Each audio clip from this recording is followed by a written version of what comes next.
setiap pagi ucapkanlah syukur atas segala kebaikan Tuhan. Saya ambil dari Mazmur pasal 92 ayat 2. Saya bacakan untuk kita dari firman Allah yang hidup. Setiap pagi ucapkanlah syukur atas segala kebaikan hati Tuhan, dan setiap malam bersukacitalah atas segala kesetiaan Tuhan. Sahabat doa, ada seorang teolog bernama John Stott. Ini adalah guru imajiner saya. Seorang pribadi yang banyak memberikan pengaruh. Ketika saya membaca buku-bukunya, saya juga banyak mendapat berkat. Beliau punya sebuah doa yang senantiasa dipanjatkan. Setiap pagi dia pasti berkata, "Selamat pagi Bapa, selamat pagi Yesus, selamat pagi Roh Kudus. Terima kasih, saya masih hidup, saya masih ada sampai hari ini." Dan bukan hanya demikian, dia juga punya sebuah doa yang senantiasa setiap pagi dia naikkan doa ini. "Bapa, aku berdoa kiranya aku dapat hidup dalam hadirat-Mu dan mampu menyenangkan-Mu lebih dan lebih lagi. Tuhan Yesus, aku berdoa kiranya hari ini Engkau memenuhi diriku dengan diri-Mu dan membuat buah-Mu, yaitu buah roh, matang dalam kehidupanku." Lalu dia di dalam doa setiap pagi menyebutkan kasih, sukacita, damai sejahtera, kesabaran, kemurahan, kebaikan, kesetiaan, kelemah lembutan, dan penguasaan diri. Biarlah buah roh itu matang dalam diriku. Ini doa teolog John Stott. Lalu dia juga melanjutkan doanya. "Dikuduskanlah, diberkatilah, dimuliakanlah Allah Tritunggal, ketiga pribadi dalam satu Allah. Kasihanilah kami. Amin." Sebuah doa yang penuh dengan makna. Doa yang begitu berdampak karena meminta diri untuk dipenuhi. Saudara, kalau lihat doa dari teolog, penulis buku, pengajar yang besar ini, seorang pendidik ini, dia berkata dia mau hidup dalam hadirat Tuhan. Saudara, tidak ada tempat yang lebih indah, hanya hadirat Tuhan yang paling indah di seluruh dunia. Tempat yang paling indah adalah hadirat Tuhan. Tempat yang paling bahagia adalah hadirat Tuhan. Karena itu dia memulai doanya, "Penuhi, aku mau hidup dalam hadirat-Mu Tuhan." Dia berdoa, "Penuhi aku dengan diri-Mu Tuhan. Penuhi aku dengan buah yang matang. Kasih, sukacita, damai sejahtera, kesabaran, kemurahan, kebaikan, kesetiaan, kelemah lembutan, dan penguasaan diri." Wah, ini sebuah doa yang menunjukkan kedewasaan rohani. Bukan minta diberkati secara materi. Bukan. Doa anak Tuhan yang secara rohani sungguh-sungguh dewasa adalah sebuah doa yang meminta bahwa buah roh itu matang dan dihasilkan melimpah keluar dari hidup kita. Karena itu tidak heran ketika saya menemukan di dalam bukunya, John Stott berkata bahwa doa adalah cara yang Tuhan sendiri telah pilih bagi kita untuk mengungkapkan kebutuhan sadar kita akan Tuhan dan ketergantungan kita yang rendah hati kepada Tuhan. Ini kalimat beliau. Perhatikan. Karena dia menganggap begitu pentingnya doa, maka di dalam doa setiap pagi dia berdoa dengan begitu berbobot. Dia berdoa bukan meminta hal yang lain. Dia bukan meminta hal yang jasmania. Lihat, dia melepaskan hal yang jasmania. Dia memegang sesuatu hal yang abadi. Saudara lihat, doa-doanya adalah rindu menyenangkan Tuhan lebih dan lebih lagi. Rindu dipenuhi oleh Tuhan. Rindu berbuah roh di hadapan Tuhan. Dan dia menaikkan doa dengan ditutup, dikuduskanlah, diberkati, dan dimuliakanlah Allah Tritunggal. Tidak ada doa yang dimana di kata-kata tersebut yang berbobot hanya untuk hal yang jasmani. Enggak. Bahkan saya melihat dia melepaskan hal yang jasmani dan dia berpegang sepenuhnya kepada hal yang abadi. Mengapa John Stott, seorang teolog, penulis, pengajar yang begitu hebat, yang memberi pengaruh besar di dunia, berdoa demikian?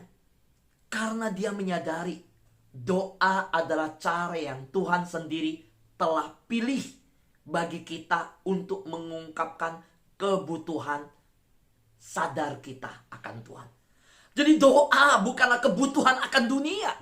Ingat, doa bukanlah kebutuhan akan mobil, akan rumah, akan pekerjaan, akan ini itu. Bukan dimulai dengan, bukan. Doa adalah sebuah dorongan kesadaran bahwa saya butuh Tuhan. Dan kalau saudara dapatkan Tuhan, maka yang lainnya akan ditambahkan. Cari dahulu kerajaan Allah dan kebenarannya. Dan kalau itu kita cari, maka Tuhan akan tambahkan. Karena itu doa adalah cara yang Tuhan sendiri sudah pilih. Tuhan tetapkan cara itu untuk berkomunikasi dengan dia.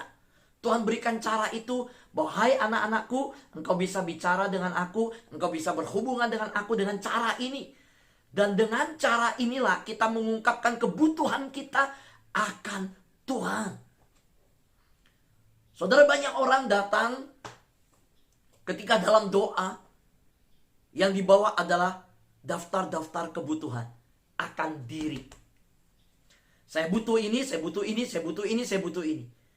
Tetapi seharusnya ketika kita datang kepada Tuhan, yang saya butuh bukan yang ini dulu. Tetapi yang saya butuh adalah pribadi Tuhan terlebih dahulu. Tuhan, saya mau menyatakan saya bergantung pada Tuhan. Semua yang saya minta daftar yang ini tidak ada artinya. Karena semua ini hanya dijawab ketika saya bergantung pada jawaban Tuhan. Sahabat doa. Waktu saya melihat Daud berkata, setiap pagi ucapkanlah syukur atas segala kebaikan hati Tuhan. Sesuai dengan tema kita, setiap pagi ucapkanlah syukur atas segala kebaikan Tuhan. Bagaimana cara kita datang setiap pagi kepada Tuhan? Kita menyembah Tuhan, kita memuji Tuhan. Karena itu di dalam doa fajar kita memulai dengan pujian penyembahan. Kita memuji, menyatakan dia Tuhan yang besar. Kita muliakan dia Tuhan yang mulia. Yang tinggi, yang hormat. Sahabat doa. Ketika Daud bahwa setiap pagi dia menaikkan ucapan syukur. Saya mulai renungkan begini. Di surga, itu pekerjaan malaikat apa sih? Yang diungkapkan Alkitab. Salah satu yang kita tahu. Ya, ada namanya malaikat yang diberikan tugas. Ya, di mana memuji Tuhan. Kita tahu malaikat Mikael memimpin perang. Malaikat Gabriel ditugaskan untuk menyampaikan pesan. Tapi kita juga tahu ada yang namanya awalnya ditetapkan yaitu Lucifer. Dia awalnya adalah malaikat yang memimpin puji-pujian di hadapan tahta Allah. Jadi memuji Allah adalah pekerjaan para malaikat. Dan itulah pekerjaan di surga. Kalau kita bangun pagi setiap hari merasa bahwa memuji Tuhan adalah hal yang berat, siapkah kita hidup di surga? Saudara, kalau kita merasa bosan untuk memuji Tuhan, siapkah kita dengan suasana surgawi yang penuh dengan puji-pujian? Nah, ketika saya renungkan, memuji Allah adalah pekerjaan para malaikat. Pekerjaan di surga. Karena itu tidak heran Daud Dalam kehidupannya dia menyatakan setiap pagi dia mengajak dan berkata, ucapkanlah syukur atas segala kebaikan Tuhan. Baik mengucap syukur dalam pujian, ya, juga dalam doa, ya. Mengucap syukur. Dan dalam mengucap syukur, kita mengalahkan ketakutan kita.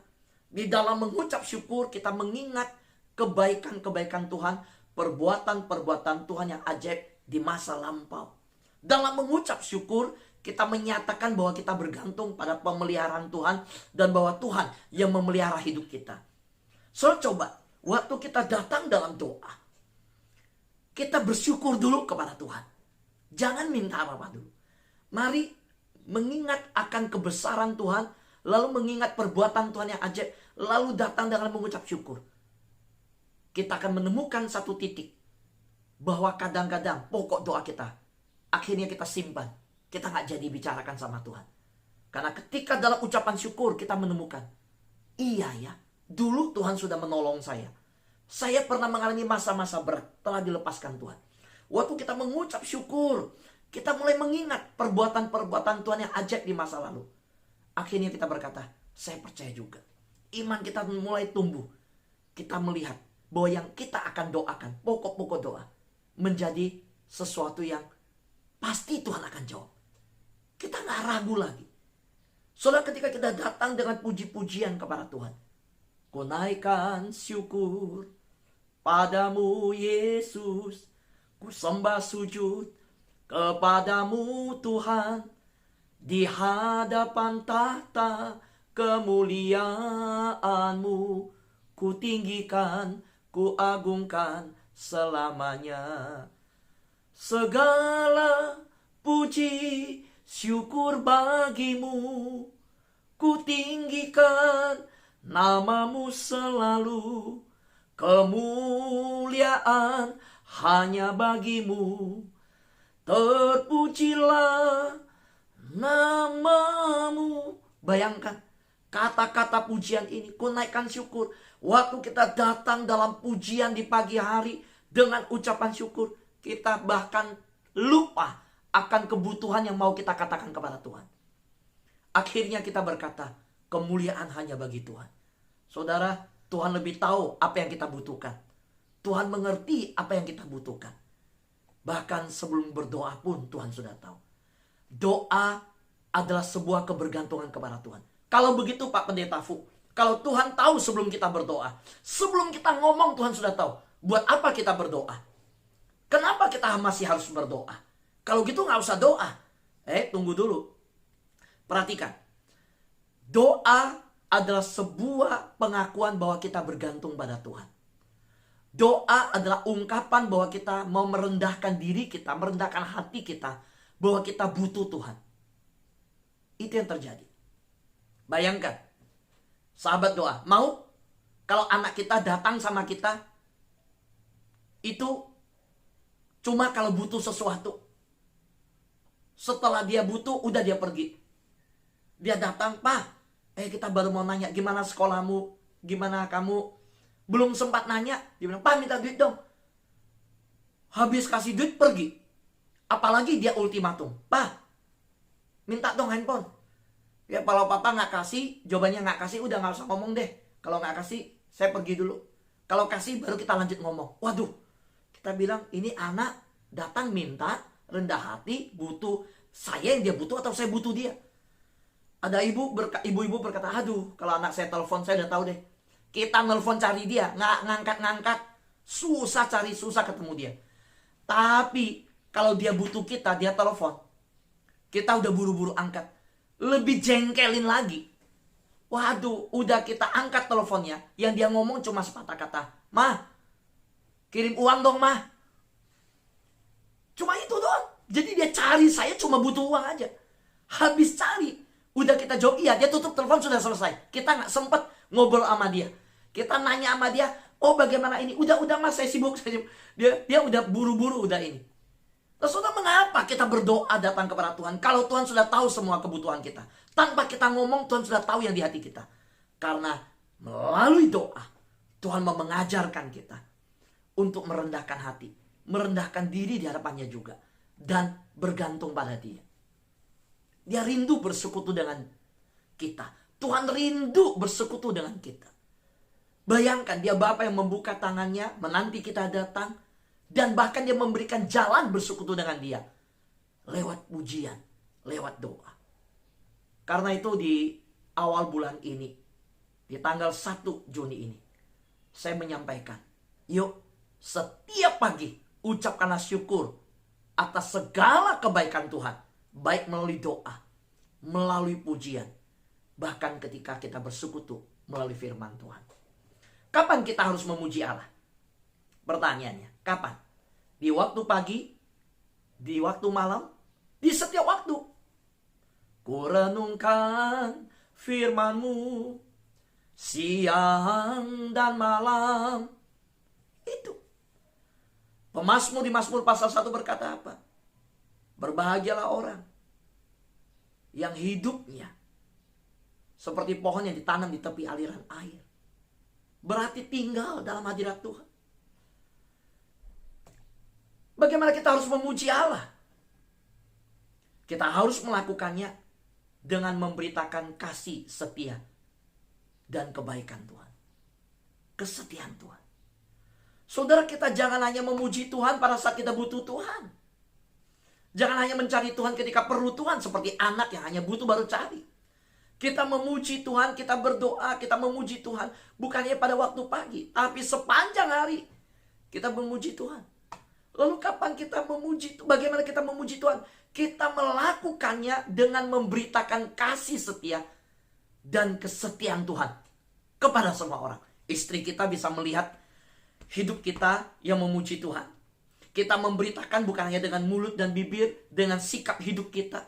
Orang-orang sekitar kita bisa melihat teladan hidup kita yang meninggikan Tuhan. Karena itu, ketika saya kasih pertanyaan ini, bagaimana kita harus memuji Tuhan? Kita harus melakukannya dengan memberitakan kasih setia dan kesetiaan Tuhan. Lakukan ini. Ceritakan bahwa Tuhan itu setia. Aku pernah tidak setia. Aku pernah tinggalkan Dia. Tapi Tuhan tidak pernah meninggalkan saya. Beritakan kepada orang. Tapi apakah memberitakan pakai mulut bicara saja? Enggak. Sikap hidup kita. Bagaimana kita menjadi teladan. Karena orang melihat hidup kita yang terbuka. Saudara, saya tutup dengan kalimat John Stott. Dia berkata, kita seharusnya tidak bertanya apa yang salah dengan dunia ini. Aduh, dunia ini kenapa ya begini ya? Pandemi, virus, negara mana yang bocorkan laboratorium? Ini negara mana? Apakah ini perang biologis? Apa yang terjadi ya? Kenapa dunia sekarang ini begitu kacau? Ini bagaimana, kapan dunia selesai persoalannya? Kita seharusnya tidak bertanya. Dengar, kita seharusnya tidak bertanya apa yang salah dengan dunia ini. Untuk diagnosis itu telah diberikan. Sebaliknya, kita harus bertanya apa yang terjadi dengan garam dan terang. Maksudnya begini, saudara sebagai anak Tuhan, dengar, saya mau tutup dengan ini. Jangan bertanya, kita nggak perlu bertanya, tidak seharusnya bertanya apa yang salah dengan dunia ini. Kenapa? Diagnosisnya, jawabannya, penyakitnya udah ketahuan kok. Karena dunia sudah jatuh dalam dosa. Dunia adalah dunia yang berdosa. Dunia ini adalah dunia yang sudah jatuh dalam dosa. Karena itu gak heran, semua bentuk kejahatan, semua kebejatan, semua perlawanan terhadap Tuhan, itu terjadi. Kita lihat, aduh kok ada perang di mana-mana. Kita melihat mengapa di sana sini ada berita gempa. Di sana sini ada bencana sedemikian, alam dirusak, terjadi longsor, terjadi erupsi. Waktu terjadi demikian, bahkan kota-kota dunia bisa banjir. Jangan tanya, apa yang salah dengan dunia? Karena udah jelas kok, karena dunia jatuh dalam dosa. Dan bahkan orang-orang yang sedemikian korupsi, sedemikian haus kekuasaan, bahkan bertindak semena-mena, sedemikian berdosa, nggak takut Tuhan, memimpin dunia ini. Yang justru harus kita tanya. Sebaliknya kita harus koreksi dan bertanya, apa yang terjadi dengan garam dan terang? So tahu maksudnya ini dari John Stott? John Stott hendak menudingkan jari dan dengan berani berkata tegas kepada semua gereja, semua lembaga Kristen, semua yang mengatakan saya orang Kristen. John Stott hendak berkata, kamu itu garam dan terang dunia. Apa fungsimu? Saudara, kalau di suatu kota berkata, oh di kota ini, oh di tempat ini ada paling banyak gereja. Dari seluruh Jakarta, di perumahan ini paling banyak gereja. Pertanyaannya, di perumahan itu kriminalitas tinggi apa enggak? Kalau kriminalitas paling tinggi, amoral, perjudian, perjinahan, tetap sedemikian besar. Pertanyaannya, apa fungsi gereja di sana? Saudaraku yang terkasihan Tuhan, kalau di sekitar kita begitu gelap keadaan hari-hari ini, kita menemukan orang-orang yang tidak bisa mengucap syukur dalam hidupnya. Mereka tidur dengan ketakutan, bangun dengan kegelisahan. Bagaimana banyak orang yang hari-hari ini sekitar kita menemukan hidup mereka tidak berpengharapan. Bahkan kita menemukan orang-orang yang hidup dikuasai dengan kecemasan. Saya mengajak kita hari-hari ini bukan mengeluhkan situasi sekitar kita dengan orang-orang sekitar yang sedemikian bergumul. Justru kita berkata, terima kasih Tuhan, Engkau memberi saya kesempatan untuk menjadi terang dan garam di tengah situasi demikian.